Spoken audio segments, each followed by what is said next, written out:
So welcome back to the Sort of Prepared Dad YouTube channel, and I'm going to touch a little more on some radio stuff today real quick.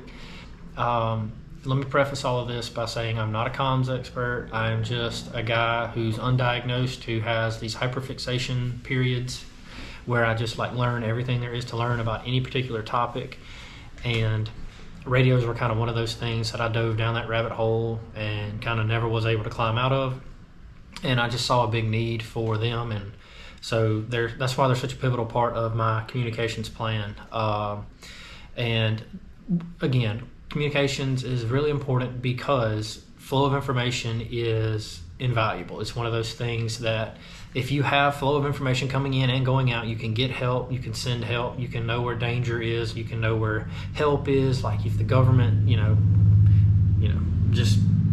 anyway, you know where they're at, where they may be bringing supplies for large scale or even small community-wide disasters. It's just an invaluable skill set to have a knowledge of radios, a knowledge of communications. That's my son over there telling me he loves me. Hey, come here. What? Come here.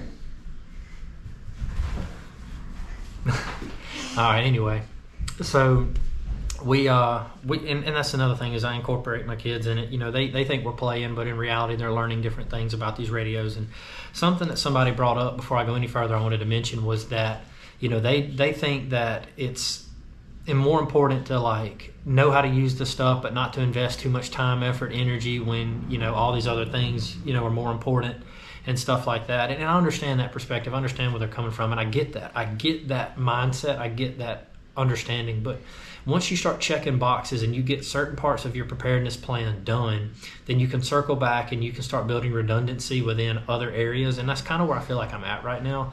I've got a lot of the smaller things done, a lot of the smaller boxes checked. And so now I'm like rebuilding some of that base level stuff I have into more advanced equipment and stuff. And again, my background is in medicine. I am a critical care paramedic by trade. I'm also a registered nurse. So emergency medicine, pre-hospital stuff, that's my forte. I feel like, you know, I'm not a subject matter expert, but I'm also fairly knowledgeable in that area, and I have a lot more understanding of that than I do these radios, because I don't do these radio thing. It's not a job. I don't do it every day, but I do practice and play with it and expound upon it all the time. And that's why, you know, I'm also working on a mesh-tastic system. You know, I'm planning, I'm researching, I'm going to start implementing something with that down the road. But enough of me harping on why radios are important. Yes, I know that, you know, it is illegal to transmit on UHF, VHF, you know, HF, certain bands, certain frequencies. And if you get caught, you get in trouble, you get fined, you get all these and that and other. I understand that. And I personally feel like you want to do things the legal way, the right way, majority of the time. You know, like I don't advocate doing anything illegally or illicit. I like freedoms. I want to maintain my freedoms. I don't want to lose them over something as silly as a fine or a felony over radio communications. But that said, yes, it is important to know how to use these. You want to practice with them, you want to use them, and you don't want to get in trouble in the process. Technician licenses are cheap, man. Like, takes no time to study, no time to get it. Yeah, there's old heads out there who make it their mission to find people who transmit on these and make sure they get prosecuted, because I guess the geriatric club had no other fun events going on at the time. But again, don't take offense to that statement, anybody, but certain people, when they get bored, they just have to have something to do like that.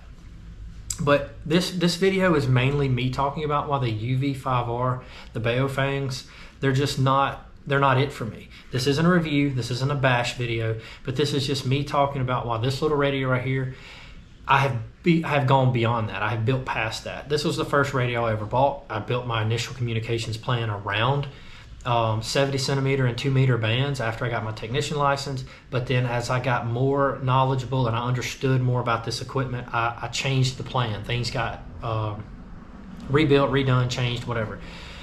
The reason I don't like these that much compared to other options like, say, the XTS 5000 is durability. The biggest issue, the biggest drawback for me is durability. These radios right here are cheaply made, mass produced, and they serve a niche and they serve it well, but that is their niche. They are meant to be cheap, easily replaceable. They're easy to program. They have this keypad on the front. Like, they're not hard to manage, manipulate, and operate. Whereas you need a little bit of understanding of computer software, programming, encryption, stuff like that to get these going. But that can be down the road in your communications plan if you ever want to go that far. But that's ultimately, at the end of the day, why I'm not a huge fan of these. I've actually dropped one of these before from about 6 feet onto a concrete surface, and it busted the clip back here. It broke the mounting mold right there, and then it also broke the housing right here where the radio antenna screws into the attachment point. Excuse me, and it broke all that. Radio still operated, but I had to like hold it in pieces and use multiple hands, try to tape, and that can happen at any given time, but you don't want that to happen, when you need it the most. And that's what these are for. These are harder, thicker plastic, and that's why I like these. And these are now my frontline communications equipment for inter-team operations and communications. And that said, I can still communicate on VHF with these radios, because I have programmed in these radios the national call frequency. So I could still communicate with somebody who has these. And I would be lying if I said I didn't have about 20 of these that I could just hand out in an emergency and still have a way to communicate with a fairly larger group of people. But as far as the people that I trust and know, we don't communicate on these anymore. We practice with them, we use them, we train, we do a bunch of various different things and exercises to know that our equipment still works and to make sure that we still maintain the skill set. But this is not the end-all be-all for me. However, that said, it could still be the end-all be-all for somebody else, at least initially in your communications plan. Continuous improvement was something a pastor of mine and a really good friend of mine stressed to me years ago, and it's just kind of something that was deeply seated in who I am now, and that I'm always looking to continuously improve in every aspect of my life, whether it be education from work, education for communication, my skill set for weapons manipulation. Like, I'm always just trying to find something to get better at, because there's always something to get better at. And it feels like that continuous growth. Like, I started out as a basic EMT, and then I became an advanced EMT, and then I got my paramedic, and now I'm a critical care paramedic. I have my IBSC FPC certification, and then I also went to nursing school, and I'm kicking around in the back of my mind going back to maybe get my bachelor's in nursing, and then nurse practitioner. Like, there's always that continuous improvement in the back of my mind. And I think that's a mindset that we all need to adopt, because mindset is the majority of preparedness from every aspect. Because if you don't even have the correct mindset to prepare and to get the right things in order, you're just another sheep. You're literally going to be another person that's going to be standing there with your hand out needing help from the government. And if that's not, if you're not about the preparedness and the mindset, but that's fine. Like, not everybody's about that life, and that's okay. But me as a father, I have 4 small boys. I have a 7-year-old, a 6-year-old about to be 7, a 4-year-old, and a 4-week-old as of today. I have a responsibility and a duty to them as a father, and to my wife as a husband, and just the people in my community. Like, I feel like I owe them that responsibility to be prepared and to take care of my people, my family, and not stand there with my hand out when the time comes. And that's where the radio comes into that, is because I'm able to communicate and coordinate with the people within my group to do the things that we need to do to take care of ourselves. And that's another thing about this whole video series thing that I've started doing, is like, I want to build networks. I want to build community. I want people to see that there are other like-minded individuals out there that they can plan with, prepare with, train with.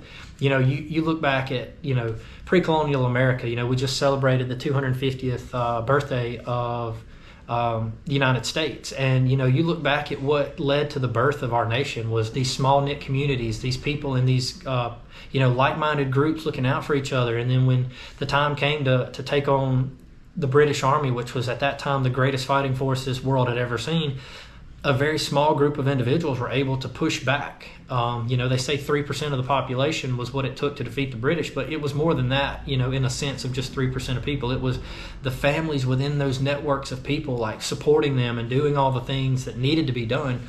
And that's all that I'm in the mindset of, is, America is the longest running modern civilization in human history. Most countries collapse before they get to the point that we've made it to.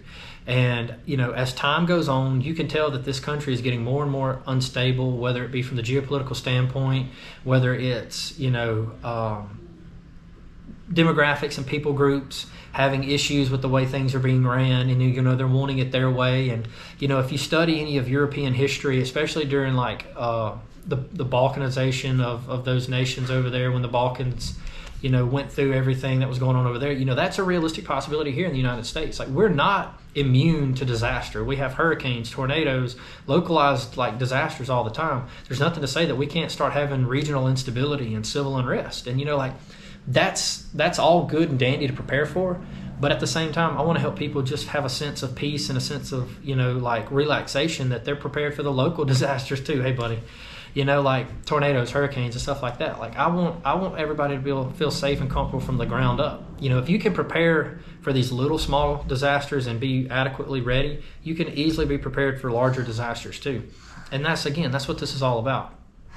If anybody sees these videos or checks them out and they want or have any questions, they want to express anything, because there was somebody in the comments of the last video and he made some valid points. It should be easier to get into ham radio and to do these things. And I agree. But at the same time, I also know that you don't need some random guy 2 streets down blasting, something at 500 watts. You all right? Yeah. You don't want somebody blasting a radio signal at 500 watts that's causing interference with your, Saturday night, Love Island or whatever people are watching nowadays. There has to be regulation somewhere. And as much as I believe in a free society and freedom and, the ability to do all these things without governmental intervention, there's also, you have to take into account that there are other people out there, and that they deserve to be able to live in peace and have, somebody not trying to transmit and messing up their day-to-day life. And again, this isn't a bashing video of Baofeng. Baofeng is one of the most widely known names in the ham radio community. They make really decent equipment for a very affordable price that gets the job done for most people. Nothing wrong with that. But again, it doesn't serve my user end very well anymore. So I'm going to probably make another video or two about radios and just kind of some generalized concepts and stuff, and then I'll circle back to it on down the road as I get my Meshtastic system up and running, and I continue to work on my I'm trying to increase the footprint of the operability of these so with repeater systems and stuff like that.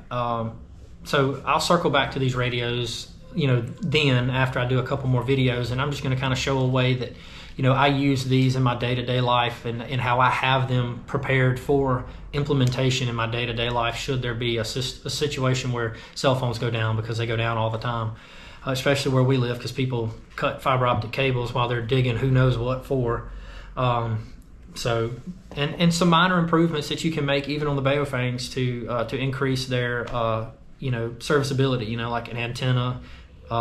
That's a simple whip that I have right there. This is more of a Brie style, like the tactical style that can fold up, super cool high speed, I guess, type-ish stuff. But, there's different ways to improve average equipment and to make it above average. And then there's ways to take really good equipment and make it even better. So we'll dive down some different rabbit holes. But if anybody has any questions, or they want to, drop a line or hit me up, my email's in there, drop a message on here, comment, and we'll circle back to anything. And I don't mind going over anything. We can go over medical, just whatever, which that's near and dear to my heart. I feel like it's one of my strong suits, so I love doing that one. But, packs, kits, car kits, whatever. So just hit me up, and I appreciate you watching, like, and subscribe. Sort of Prepared Dad, out.